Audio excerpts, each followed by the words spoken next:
Hello everyone, good morning to all of you. Welcome to current affairs logics.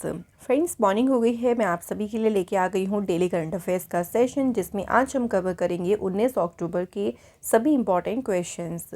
पहले हम current affairs cover करेंगे, उसके बाद कुछ स्ट्रेटजी के क्वेश्चंस भी यहाँ पे हम देखेंगे। लास्ट में फ्रेंड्स, आप सभी के लिए इस वीडियो सेशन में 2 टेस्ट क्वेश्चंस है। आप सभी से रिक्वेस्ट है उनके आंसर हमें कमेंट बॉक्स में ज़रूर लिखिए। तो आपके आने वाले जो भी अपकमिंग एग्ज़ाम्स हैं, सभी में ये जो हमारा डेली करंट अफेयर्स का सेशन है, ये बहुत ही इम्पॉर्टेंट रहेगा। तो आइए फ्रेंड्स, इस वीडियो को शुरू करते हैं। पीडीएफ आप लोगों को हमारे टेलीग्राम से मिल जाएगी। नाम है करंट अफेयर्स लॉजिक्स, लिंक आपको डिस्क्रिप्शन बॉक्स में दिया गया है। चलिए फ्रेंड्स, आज के सेशन को एक मोटिवेशन कोट से शुरू करते हैं। Start where you are, use what you have and go what you do what you can. देखिए, जहाँ भी आप हैं ना, वहीं से ही शुरू कर दीजिए। ये कोशिश ये सोचे ना कि टाइम आएगा कोई शुरू करने का, ऐसा कुछ नहीं है। आपके पास जो भी रिसोर्सेज है उसको यूज़ करें। डू वॉट यू कैन, जो आप कर सकते हैं उस काम को ज़रूर करें। कभी भी काम करने से पहले ये ना सोचें कि यार ये हमसे होगा या नहीं होगा। डाउट ना रखें, शुरू कर दें और उस पर हार्ड वर्क करें, क्योंकि कोई भी काम बिना हार्ड वर्क के सक्सेस में कन्वर्ट नहीं हो सकता है। तो हार्ड वर्क तो आपको करना ही है। अगर आप इससे बचेंगे तो सक्सेस भी आपको बहुत ज़्यादा मुश्किल रहेगी मिलनी। तो इसलिए फ्रेंड्स, अपने काम पे कंसिस्टेंट रहिए और हार्ड वर्क करते जाएं। तो चलिए फ्रेंड्स, आज का फर्स्ट इंपॉर्टेंट क्वेश्चन देखते हैं। पहला क्वेश्चन है, India Turkey friendship association has been launched in which city. Bharat तुर्की जो मैत्री संघ है, इसकी शुरुआत कहाँ की गई है? तो इसे शुरू किया गया है कहाँ पे? हैदराबाद सिटी में। ये जो एसोसिएशन शुरू किया गया है ना, इंडिया तुर्की फ्रेंडशिप एसोसिएशन, इसको शुरू करने के पीछे का उद्देश्य है to foster cooperation in area, यानी कुछ क्षेत्रों में सहयोग को बढ़ावा देना, जैसे कि इकोनॉमी एंड ट्रेड, जो अर्थव्यवस्था और व्यापार हो गया, कल्चर एंड टूरिज्म, संस्कृति और पर्यटन, साइंस टेक्नोलॉजी एंड एजुकेशन। तो इन सभी क्षेत्रों में सहयोग को बढ़ावा देने के उद्देश्य से ही इस इंडिया तुर्की फ्रेंडशिप एसोसिएशन को शुरू किया गया है। तो इससे जो है इंडिया और जो तुर्की कंट्री है ना, उनके बीच के जो संबंध है, जो रिलेशंस है ना, वो और भी ज़्यादा मजबूत होंगे। नेक्स्ट क्वेश्चन है, hello fire missile is capable of neutralising which of the following target. तो जो हेल फायर मिसाइल है, ये इनमें से किस लक्ष्य को निष्क्रिय करने में सक्षम है?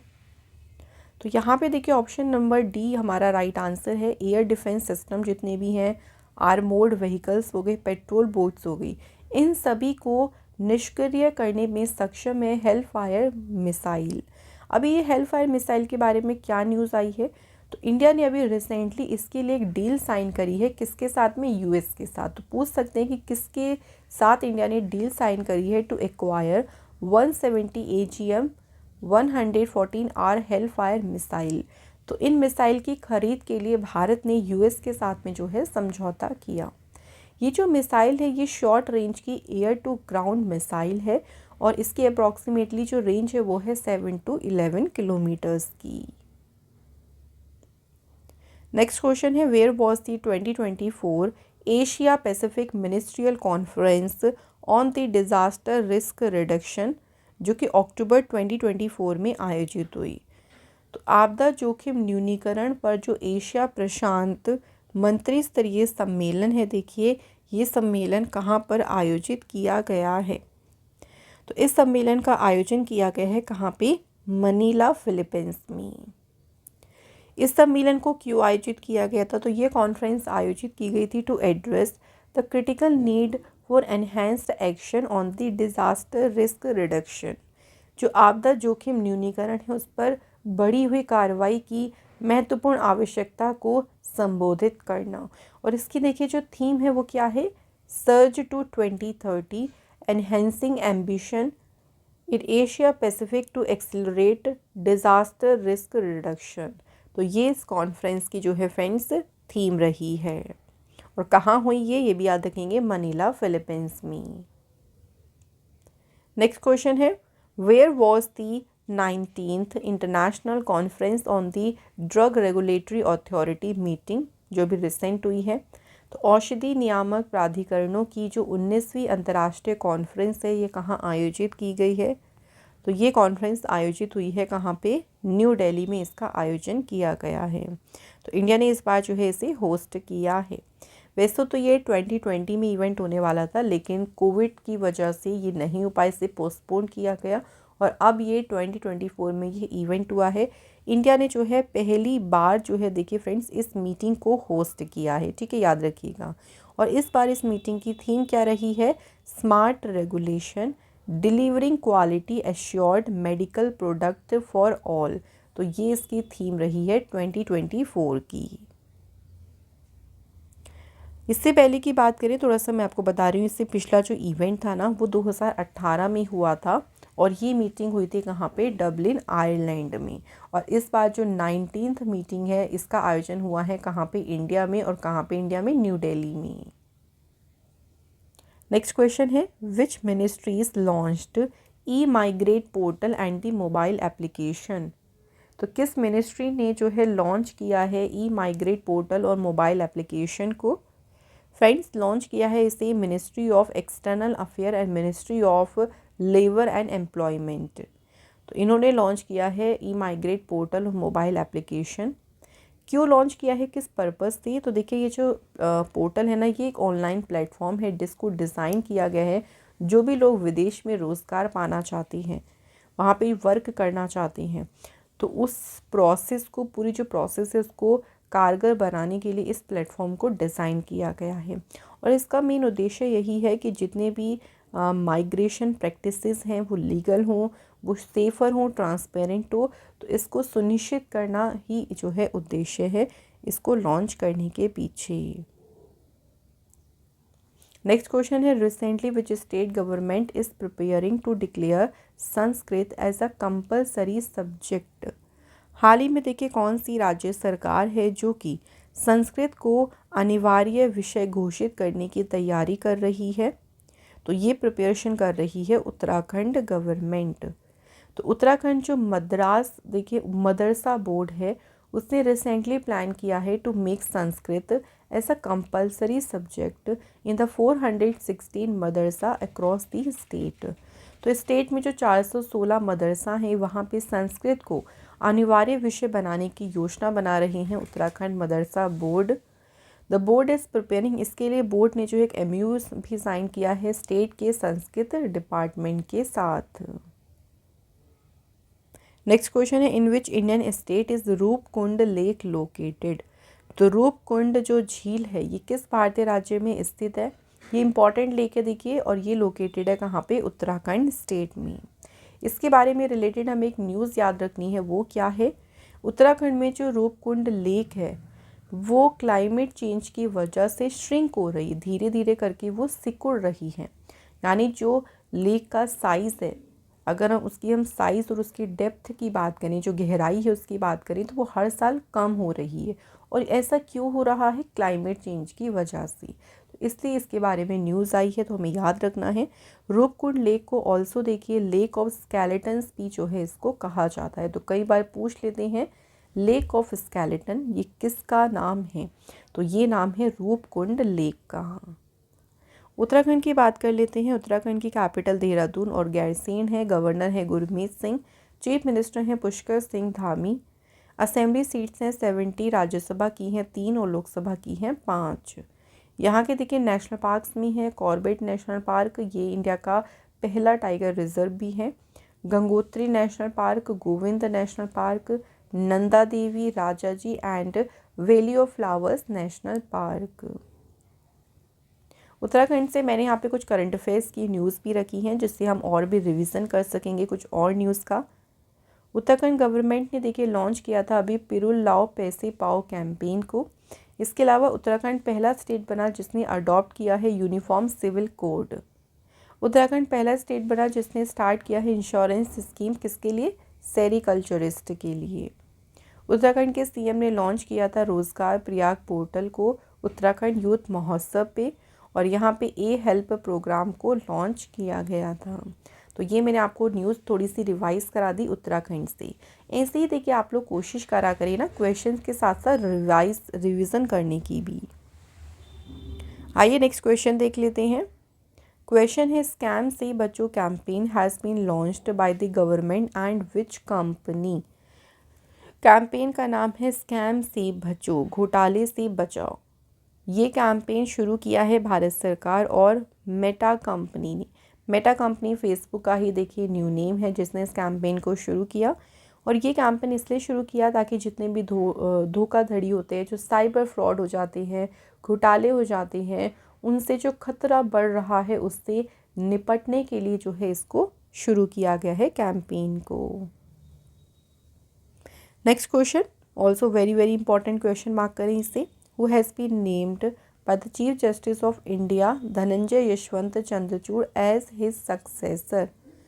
भारत के जो मुख्य न्यायाधीश हैं धनंजय वाई चंद्रचूड़, इन्होंने अपने उत्तराधिकारी के रूप में किसे नामित किया है? तो इन्होंने जो नॉमिनेट किया गया है नाम, उनका नाम है जस्टिस संजीव खन्ना। तो जस्टिस संजीव खन्ना बनेंगे इंडिया के 51 नंबर के चीफ जस्टिस। उन्हें 13 मई 2025 तक जो है अपनी इस पद पर बना रहना है। मतलब लगभग उनका कार्यकाल जो है वो 6 महीने का होगा। तो इसलिए हमें नाम भी याद रखना है, justice Sanjeev Khanna. So friends, आज के हमारे जो मोस्ट इम्पॉर्टेंट क्वेश्चंस थे करंट अफेयर्स के, वो यहाँ पे पूरे हो गए हैं। अब हम बात करेंगे आज स्टडी जीके के। देखिए हम कौन से क्वेश्चंस ले रहे हैं। आज मैंने स्टडी जीके का कुछ इम्पॉर्टेंट पार्ट लिया है जो है nickname of rivers. India के रिवर्स के कुछ निक नेम्स रखे गए हैं, उपनाम रखे गए हैं जो हमारे एग्ज़ाम में आ जाती हैं। तो आज हम उनको देखने वाले हैं। देख लीजिए कौन कौन सी हैं। डेड रिवर किसे कहते हैं? तो ये कहा जाता है राजस्थान में लोकेटेड है जो घग्गर रिवर, उसी हम कहते हैं डेड रिवर। तो क्वेश्चन डायरेक्ट क्या आ जाता है, घग्गर नदी को किस नाम से जाना जाता है, या फिर डेड रिवर के नाम से कौन सी नदी प्रसिद्ध, इस तरह से क्वेश्चन आ सकते हैं। नेक्स्ट एक है ट्रांसपेरेंट रिवर जो कि कहा जाता है उमगोट रिवर को। रेड रिवर कहते हैं ब्रह्मपुत्र रिवर को। सौरो ऑफ उड़ीसा, उड़ीसा का शोक, उड़ीसा का शौक किसे कहा जाता है? तो ये महानदी को कहती हैं। सौरो ऑफ असम, असम का शौक कहते हैं ब्रह्मपुत्र रिवर को। वेस्ट बंगाल का शौक कहा जाता है Damodar river. And west Jharkhand का सौरो यानी वेस्ट झारखंड का शौक कहा जाता है दामोदर नदी। दामोदर नदी को ऑल्सो रिवर ऑफ सौरोज भी इसको कहती हैं। इनके अलावा देखिए सौरो ऑफ हिमाचल प्रदेश, ये है स्वान रिवर। वृहद गंगा के नाम से फेमस है गोदावरी रिवर, गोदावरी को दक्षिण गंगा भी कहते हैं। गंगा ऑफ साउथ इंडिया, दक्षिण भारत की गंगा किसे कहते हैं? कावेरी। ये दोनों याद रखेंगे, इसमें कई बार हम बहुत कंफ्यूज होते हैं। एक तो दक्षिण गंगा है जो गोदावरी को कहती है, एक दक्षिण भारत की गंगा है जो है कावेरी। अर्ध गंगा भी कहा जाता है किसे? कावेरी को। उसके बाद देखिए लाइफ लाइन ऑफ महाराष्ट्र, तो महाराष्ट्र की लाइफ लाइन है कोयना रिवर। मध्य प्रदेश की लाइफ लाइन है नर्मदा रिवर। साउथ इंडिया की लाइफ लाइन है कावेरी रिवर। और सिक्किम की लाइफ लाइन कौन सी है? तीस्ता रिवर। तो मैंने आपको यहाँ पे कुछ रिवर्स के जो निक नेम्स है वो रिवाइज कराए हैं। ऐसे में और भी टॉपिक्स आपको कोई ना कोई लेती आऊँगी, हम इसी में रिवाइज भी करते चलेंगे। तो चलिए फ्रेंड्स, कंप्लीट हो गए सभी इंपॉर्टेंट सेशन। अब रिवीजन टाइम आता है, तो कल के क्वेश्चंस को हम लोग ना एक बार रिवाइज कर लेते हैं। पहला क्वेश्चन है देखिए, which Indian recently received the IAF world space award for the Chandrayaan 3 mission. तो चंद्रयान 3 मिशन के लिए किस भारतीय को मिला है IAF विश्व अंतरिक्ष पुरस्कार? ये मिला है एस सोमनाथ को, जो इसरो के चेयरमैन हैं। विच इंडियन एक्ट्रेस, जिनको भी नेशनल एम्बेसडर अपॉइंट किया है for promoting cyber safety by the Indian cyber crime coordination centre. तो नेशनल एम्बेसडर के रूप में अपॉइंट किया गया है किसे? रश्मिका मंदाना को। इसके बाद देखिए हरियाणा के नए चीफ मिनिस्टर के रूप में किसने शपथ ली है? Answer option B, Nayab Singh Saini. इसके बाद नेक्स्ट क्वेश्चन है, मेरा हाउ चोंगबा 2024 किस राज्य में मनाया गया? ये फेस्टिवल है मेरा हो चोंगबा फेस्टिवल। और देखिए फ्रेंड्स, ये फेस्टिवल मनाया गया है कहाँ पे? मणिपुर स्टेट में। नेक्स्ट क्वेश्चन है, विच session of international solar alliance assembly will be held at Bharat Mandapam in new Delhi. तो अंतर्राष्ट्रीय सौर गठबंधन सभा का देखिए कौन सा सत्र है जो कि नई दिल्ली में भारत मंडपम में आयोजित किया जाएगा। तो इसका अभी कौन सा सेशन आयोजित होगा, 7th सेशन। कहाँ पे होगा, नई दिल्ली के भारत मंडपम में। Which of the following national park has emerged as the India second butterfly diversity hub. Answer है काजीरंगा नेशनल पार्क, जो कि लोकेटेड कहाँ पे है, असम राज्य में। Who inaugurated the international 6G सिम्पोसियम। किसने इनॉग्रेट किया है 6G संगोष्ठी को, तो इसे इनॉग्रेट किया है ज्योतिरादित्य एम सिंधिया ने। तो ये हमारे हो गए हैं फ्रेंड्स सभी क्वेश्चंस। मैंने आपको देखिए करंट अफेयर्स भी करा दिया, स्टैटिक भी करा दिया, रिवीजन भी करा दिया। अब टेस्ट क्वेश्चंस की बारी आती है। तो आज का हमारा पहला मतलब कल की क्वेश्चंस थोड़ा सा पहले डिस्कस करते हैं। कल का पहला क्वेश्चन था झंडा सत्याग्रह, या जिसे हम फ्लैग सत्याग्रह भी कहते हैं, पहली बार किस शहर में, मतलब ये किस शहर में आयोजित किया गया था। तो ये आयोजित हुआ था फ्रेंड्स नागपुर में। उसके बाद था पानीपत की जो 3rd बैटल है, तीसरी लड़ाई है, ये कब लड़ी गई थी। तो पानीपत की जो तीसरी लड़ाई है वो हुई थी 1761 में। तो फ्रेंड्स आप सभी का बहुत बहुत शुक्रिया। देखिए आप जो भी हमें आंसर्स करते हैं बहुत अच्छा लगता है आपके कमेंट्स को पढ़ के, और मैं रिप्लाई भी ज़रूर करती हूँ। आज हमने कमेंट रखा है Bunty, thank you so much. इसी तरह हम आज के क्वेश्चंस की बात करने वाले हैं। तो आज का देखिए पहला क्वेश्चन है, which actor was recently honoured with the Dada Saheb Phalke award. तो किस अभिनेता को मिला है दादा साहेब फाल्के पुरस्कार। इसके बाद नेक्स्ट क्वेश्चन है, हायायो मियाजाकी, इनको मिला है इस बार का Ramon Magsaysay award. He is from which country. तो इनके आपको कंट्री का नाम बताना है जिस देश से ये बिलोंग करते हैं। तो ये हमारे हो गए 2 क्वेश्चन। इनके आंसर आप लोग कमेंट बॉक्स में ज़रूर लिखिएगा। और इसी के साथ आज का जो ये डेली करंट अफेयर्स का मोस्ट इम्पॉर्टेंट सेशन है वो यहाँ पे फ्रेंड्स कंप्लीट हो गया है। आशा करती हूँ फ्रेंड्स आप सभी की कॉम्पिटिटिव एग्ज़ाम्स की तैयारी बहुत अच्छी चल रही होगी। आप बस इसी तरह से मेहनत करके आगे पढ़ते रहें, बढ़ते रहें। हम आपको पूरा सपोर्ट करेंगे, आपको सभी इंपॉर्टेंट वीडियोस प्रोवाइड करेंगे। तो आप लोग भी हमें थोड़ा सा सपोर्ट करें, मोटिवेट ज़रूर करें, वीडियो को लाइक शेयर सब्सक्राइब करके। मैं आपको अनदर क्लास में फिर मिलूँगी। Till then bye bye, take care, have a good day. Thank you so much for watching this video.